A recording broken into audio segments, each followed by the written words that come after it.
বিগত প্রায় ১৬ বছর ফ্যাসিবাদী আওয়ামী সরকার দেশের এমন কোনো সেক্টর নেই যেখানে দুর্নীতির কালো থাবা বসায়নি। উন্নয়ন প্রকল্প থেকে শুরু করে জনগণের সেবায় নিয়োজিত প্রতিষ্ঠানগুলোতে ঘুণ পোকার মতো কুড়ে কুড়ে খেয়েছে।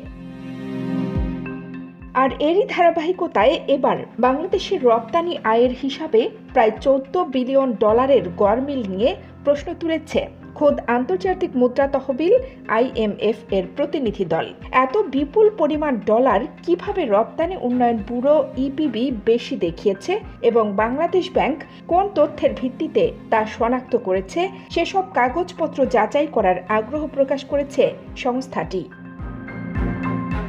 ভবিষ্যতে হিসাবে গড়মিল বিষয়ে নিশ্চিত হতে অধিকতর গুরুত্ব দিয়ে কাজ করার লক্ষ্যে সংস্থাটি প্রয়োজনীয় নোট, হিসাব পদ্ধতি এবং নথিপত্র চেয়েছে বলে জানা গেছে। রপ্তানি আয়ের বিষয়ে বাংলাদেশ ব্যাংকের সঙ্গে EPBর তথ্যে বড় পার্থক্যের বিষয়টি নিয়ে জানতে চেয়েছে IMF এর প্রতিনিধি দল।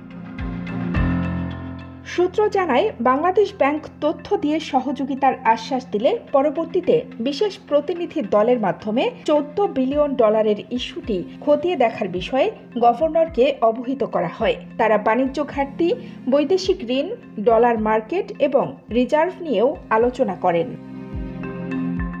কেন্দ্রীয় ব্যাংক গত 2023-24 অর্থবছরের জুলাই-এপ্রিল সময়ে দেশের বৈদেশিক লেনদেনের তথ্য প্রকাশ করলে সেখানে ১৪ বিলিয়ন ডলার রপ্তানির তথ্যে হেরফের দেখা দেয়। পরে EPBর রপ্তানি আয় থেকে গড়মিলের ওই পরিমাণ বাদ দেওয়া হয়। এতে বৈদেশিক লেনদেনের ভারসাম্যের হিসাব এলোমেলো হয়ে পড়েছে। বিশেষ করে লেনদেন ভারসাম্যের চলতি হিসাব ও আর্থিক হিসাবে বড় পরিবর্তন হয়েছে।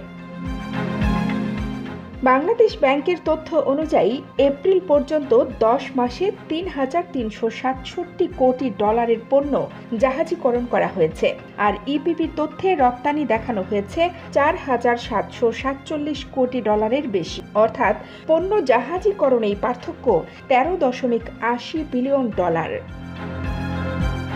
কানিজ ফাতেমা, নিপা, খবর সংযোগ।